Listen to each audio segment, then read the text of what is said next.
To my educational channel విద్యా ఉద్యోగ సమాచారానికి స్వాగతం. ఈరోజు ఆయా దినపత్రికల్లో వచ్చిన విద్యా ఉద్యోగ సమాచారాన్ని ఈ వీడియోలో విశ్లేషించబోతున్నాను. ముఖ్యంగా కొన్ని ఇంపార్టెంట్ న్యూస్ అయితే ఉన్నాయి. డిఎస్సికి సంబంధించి ప్రధానంగా వార్తలు కనిపిస్తున్నాయి. అదేవిధంగా ప్రతి నియోజకవర్గంలో ఫ్రీ కోచింగ్ సెంటర్స్ అయితే ప్రభుత్వం ఏర్పాటు చేయబోతుంది. త్వరలో రైతు విద్యా కమిషన్ అని ఇంకొక వార్త ముఖ్యమంత్రి గారు అనౌన్స్ చేయడం జరిగింది. స్పెషల్ బిఎడ్ డిఎడ్ అర్హతతో స్పెషల్ ఎడ్యుకేషన్ టీచర్ల భర్తీ అంటూ మరో వార్త కనిపిస్తుంది. ఇంకోవైపు ఇంటర్ బోర్డుకు సంబంధించి ఏదైతే 1 నిమిషం నిబంధన ఎత్తివేసి 5 నిమిషాల ఆలస్యమైనా కూడా విద్యార్థులకు పర్మిషన్ ఇచ్చేటట్టయితే నిబంధనలు సవరించడం జరిగింది. బీసీ విదేశీ విద్యా నిధి దరఖాస్తుల స్వీకరణ, గురుకుల టీజీటీ తుది జాబితా విడుదల, టీజీటీ పోస్టుల ఫలితాల ప్రకటన, ఇవైతే ప్రధానంగా ఈరోజు మనకు ఉన్నాయి. ఛానల్ని సబ్స్క్రైబ్ చేయండి, మీకు ఎప్పటికప్పుడు అప్డేట్స్ కూడా అందించే ప్రయత్నం అయితే చేస్తాను. రాష్ట్ర స్థాయిలో డిఎస్సి ప్రక్రియ, విధి విధానాల రూపకల్పన, ప్రశ్నల తయారీ అంతా కేంద్రీకృతంగానే, అంటే మీకు మొత్తం క్వశ్చన్ పేపర్ తయారు కానివ్వండి, దాని ప్రాసెస్ అంతా కూడా స్టేట్ లెవెల్లో జరుగుతుంది. కీలక పాస్వర్డ్స్ అన్నీ కూడా ఉన్నతాధికారుల పర్యవేక్షణలోనే ఉంటాయి. ఎక్కడ కూడా కింది స్థాయి అధికారులకైతే మరి అవి అందించబడవు. అన్నీ కూడా మానిటరింగ్ అంతా కూడా జరుగుతుంది అక్కడ నుంచి.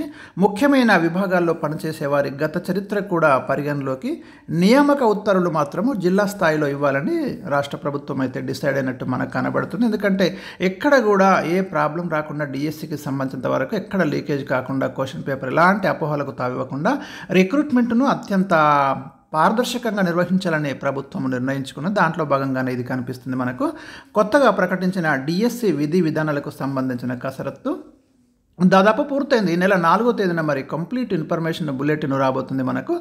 ఏదైతే నోటిఫికేషన్ సంబంధించి సిలబస్ కావచ్చు, రిజర్వేషన్లు, పరీక్షా విధానం, ఇవన్నీ కూడా ఈ బులెటిన్లో ఇన్ఫర్మేషన్ బులెటిన్లో ఇవ్వబోతున్నారు. ఇప్పటికే జిల్లాల వారీగా పోస్టుల విభజన జరిగింది. స్కూల్ అసిస్టెంట్లు, ఎడ్జిటీలు, భాషా పండితులు, ప్రత్యేక అవసరాల విద్యార్థులు ఏదైతే స్పెషల్ టీచర్స్ ఉన్నారో దానికి సంబంధించిన కార్యాలు అయితే కంప్లీట్గా వెల్లడించడం జరిగింది. ఈ ప్రక్రియ అంతా కూడా జిల్లా అధికారుల పరిధిలో జరిగింది. ఉద్యోగ నియామక పత్రాలు ఇచ్చే సమయంలో కూడా ఈ జిల్లా అధికారుల పాత్ర ప్రధానంగా ఉంటుంది. కానీ ఇక్కడ విధి విధానాల రూపకల్పన, ప్రశ్నపత్రాల తయారీ, మూల్యాంకనం, అభ్యర్థుల ఎంపిక, ఇవన్నీ అయితే మరి రాష్ట్ర స్థాయిలో నిర్వహించాలని అయితే డిసైడ్ చేయడం జరిగింది. జిల్లా స్థాయిలో ఇవి ఉండవు. కేంద్రీకృత వ్యవస్థతోనే డిఎస్సి ఉంటుందని ఇక్కడ అధికారులు అయితే చెప్తున్నారు. ఇక్కడ ప్రతి పోస్టుకు 3 ఎంపిక చేస్తారు. మళ్ళీ ఈ 3లో ఒకరిని జిల్లా స్థాయి అంటే రాష్ట్ర విద్యాశాఖ మెరిట్ ప్రాతిపదికన ఎంపిక చేస్తుంది. వారికి జిల్లా అధికారులు అపాయింట్మెంట్ ఆర్డర్స్ అయితే ఇవ్వనున్నారు. అంటే ఒక్క పోస్టుకు 3ని సెలెక్ట్ చేసి ఆ 3లో టాప్ మెరిట్ ఉన్న వాళ్ళకైతే డిస్టిక్ లెవెల్లో అపాయింట్మెంట్ ఆర్డర్స్ ఇవ్వడం అనేది జరుగుతుందని ఇక్కడ మనకి కనబడుతుంది. డిఎస్సి సిలబస్పై అధికారులు ఇప్పటికే ఒక అవగాహనకు వచ్చినట్లు సమాచారం. సబ్జెక్టు నిపుణులతో వివిధ విభాగాలకు సంబంధించిన ప్రశ్నల తయారీ అంతా రాష్ట్ర అధికారుల పరిధిలో జరుగుతుంది. ప్రశ్నపత్రం ఎక్కడా లీక్ అవ్వకుండా సాంకేతిక విభాగాన్ని పటిష్టపరుస్తున్నారు. అవసరమైన కీలక పాస్వర్డ్స్ అన్ని రాష్ట్ర ఉన్నతాధికారుల పర్యవేక్షణలో ఉంచాలని నిర్ణయించారు. ముఖ్యమైన విభాగాల్లో పనిచేసే వారి గత చరిత్రను కూడా పరిగణలోకి తీసుకోవాలని, ఎలాంటి పొరపాట్లు లేకుండా చూడాలని ముఖ్యమంత్రి కార్యాలయం సీఎంఓ ఆదేశించింది. దీంతో ఎలాంటి ఫిర్యాదులు లేని వ్యక్తులను ఎంపిక చేసే పనిలో ఉన్నారు. మరోవైపు టెట్కు 20% వెయిటేజ్, ఇది అందరికీ తెలిసిన విషయమే. టెట్కి అయితే 20% ఉంది. ఇక్కడ పరీక్ష సమయం 3 అవర్స్ ఇస్తున్నారు. డిఎస్సికి కూడా 160 క్వశ్చన్స్ ఉన్నాయి. డిఎస్సిలో 80 మార్కులకు డిఎస్సి ఎగ్జామ్ ఉంటుంది. 20 మార్కులు మీకు టెట్ వెయిటేజ్ అనేది ఉంటుంది. మే 23 నుంచి 10 రోజుల పాటు కంప్యూటర్ బేస్డ్గానే పరీక్ష ఉంటుందని అధికార వర్గాలు కూడా ఇక్కడ ప్రధానంగా ప్రస్తావిస్తున్నాయి. జిల్లా స్థాయిలో జిల్లా కలెక్టరు డిఎస్సి చైర్మన్గా వ్యవహరిస్తారు. ఇక్కడ గమనించండి, అదనపు జిల్లా కలెక్టర్ వైస్ చైర్మన్గా, జిల్లా విద్యాశాఖ అధికారి, జిల్లా పరిషత్ సిఈఓలు అయితే మెంబర్స్గా ఉంటారు. వీరు పరీక్షల నిర్వహణ, సర్టిఫికెట్ల వెరిఫికేషన్ బాధ్యతలు నిర్వహిస్తారు. దరఖాస్తు స్వీకరణ మొత్తం కూడా ఆన్లైన్లో ఉంటుంది. సో ఇది డిఎస్సికి సంబంధించి ప్రధానంగా ఉన్నటువంటి లేటెస్ట్ అప్డేట్. ఇక ఇంకొక ముఖ్యమైన అప్డేట్, త్వరలో రైతు విద్యా కమిషన్, సపరేట్గా 2 కమిషన్లు ఏర్పాటు చేస్తాము. వీలైతే మరింత రైతు భరోసా, కౌలు రైతులను ఆదుకుంటాము, అవసరమైతే చట్టం తెస్తాము. ఇక నిరుద్యోగ యువత ఆశలు నెరవేరుస్తాము.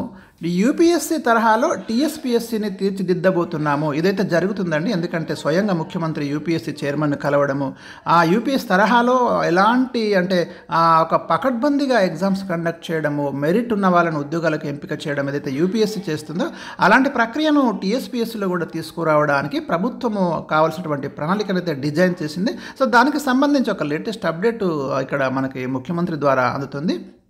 అదేవిధంగా స్పెషల్ బీఎడ్ డిఎడ్ అర్హతతో స్పెషల్ ఎడ్యుకేషన్ టీచర్ల భర్తీ వారికి సంబంధించి అయితే మనకి ఇక్కడ ఒక జీవోని అయితే జారీ చేయడం జరిగింది. రాష్ట్రంలో మొట్టమొదటిసారి స్పెషల్ ఎడ్యుకేషన్ టీచర్ పోస్టుల భర్తీ విధానాన్ని ప్రభుత్వం ప్రకటించింది.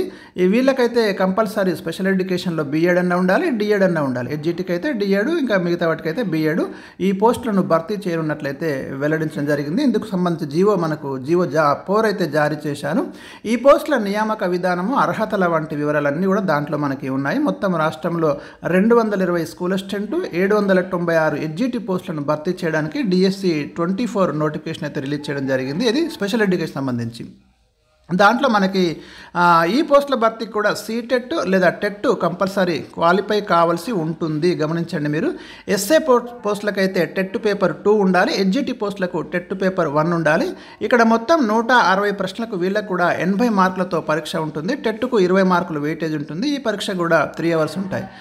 స్కూల్ అసిస్టెంట్ పోస్టులకు డిగ్రీతో పాటు బీఎడ్ స్పెషల్ ఎడ్యుకేషన్, ఎడ్జిటి పోస్టులకు ఇంటర్తో పాటు డిఎడ్ స్పెషల్ ఎడ్యుకేషన్ ఉంటుంది. సో ఇక్కడ ఎగ్జామినేషన్ స్ట్రీమ్ ఇక్కడ ఇచ్చారు, గమనించండి scheme. General studies and current affairs మీకు 22 క్వశ్చన్స్ వస్తాయి, 11 మార్క్స్ ఉన్నాయి. Prospective in special education and inclusive ఎడ్యుకేషన్లో 6 ప్రశ్నలు వస్తాయి, 3 మార్కులు ఇచ్చారు.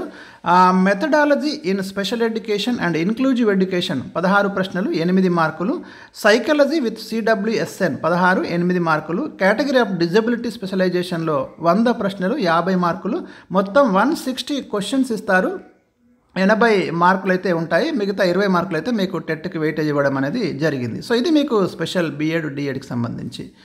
అండ్ నెక్స్ట్ వన్, ఇక నుంచి 5 నిమిషాల ఆలస్యమైన అనుమతి. ఇంటర్ పరీక్షలు రాసే విద్యార్థులు ఇక నుంచి పరీక్షా కేంద్రానికి 5 నిమిషాల ఆలస్యంగా వచ్చినా కూడా మరి పర్మిట్ చేయాలని ఇంటర్ బోర్డు జిల్లా అధికారులు చీఫ్ సూపరింటెండెంట్లకు అయితే ఆదేశించారు. ఇంతవరకు విద్యార్థులు నిమిషం ఆలస్యంగా హాజరైన పరీక్షలకు అనుమతించకపోవడంతో కొన్ని అనర్థాలు అయితే జరిగాయి. ఇకపోతే ఇంటర్ వాల్యుయేషన్ అనేది మనకు మార్చి 4వ తేదీ నుంచి స్టార్ట్ అవుతున్నట్టు కూడా ఇంటర్ బోర్డు తెలిపింది. అండ్ నెక్స్ట్ బీసీ విదేశీ విద్య అనేది ఎవరైతే మరి విదేశాలలో చదువుకోవాలనుకునే మహాత్మా జ్యోతి బాపులే ఎవరైతే స్టూడెంట్స్ ఉన్నారో మహాత్మా జ్యోతి బాపులే బీసీ ఓవర్సీస్ విద్యానిధి పథకం ద్వారా ఈ నెల 5 నుంచి ఏప్రిల్ 5 వరకు మనకి ఆన్లైన్లో దరఖాస్తులు స్వీకరించనున్నట్లు బీసీ సంక్షేమ శాఖ కమిషనర్ బాల మాయాదేవి శుక్రవారం ఒక ప్రకటనలో తెలిపారు. ఆసక్తి ఉన్న విద్యార్థులు ఈ పాస్ వెబ్సైట్ ద్వారా మీరు అప్లై చేసుకోవచ్చు. ఇది విదేశీ విద్య అనేది బీసీ స్టూడెంట్స్ కోసము. అదే మరోవైపు గురుకుల టీజీటీ తుది జాబితాను అయితే విడుదల చేయడం జరిగింది. తుది జాబితాను తెలంగాణ గురుకుల విద్యా సంస్థల నియామక బోర్డు శుక్రవారం విడుదల చేసింది. అభ్యర్థుల హాల్ టికెట్ నెంబర్లతో ఉన్న వివరాలను బోర్డు వెబ్సైట్లో ప్రచురించింది. టీజీటీ కేటగిరీలో 4006 ఉద్యోగాలకు మరి ఈ మెరిట్ లిస్టు అంటే సెలక్షన్ లిస్ట్ అయితే ఇవ్వడం అనేది జరిగింది. గురుకులాలలో 9210 ఉద్యోగాల భర్తీ ప్రక్రియ దాదాపుగా ముగిసింది. ఆర్ట్, క్రాఫ్ట్, మ్యూజిక్ టీచర్ కేటగిరీలు మినహా మిగతా కేటగిరీల్లో ఉద్యోగాల భర్తీ ప్రక్రియ కంప్లీట్ అయిపోయింది. తర్వాత మీకు ఇంకొక అప్డేట్ ఏంటంటే డిఎల్, జేఎల్, టీజీటీ పోస్టులకు ఎంపికైన అభ్యర్థులకు ఈ నెల 4న సాయంత్రం 4 గంటలకు ఎల్బీ స్టేడియంలో సీఎం రేవంత్ రెడ్డి నియామక పత్రాలు అందజేయబోతున్నారు. సో ఇది మనకు ఈరోజు ఉన్నటువంటి విద్యా ఉద్యోగ సమాచారం. మరి నేను అప్డేట్స్ ఏమున్నా కూడా తప్పకుండా మీకు అందిస్తాను. ఇక్కడ వాట్సాప్ గ్రూప్ లింక్ ఇచ్చాను, టెలిగ్రామ్ గ్రూప్ లింక్ ఇచ్చాను, మీరు జాయిన్ కండి. పీడిఎఫ్లు ఏమైనా ఉంటే తప్పకుండా మీకు పంపిస్తాను.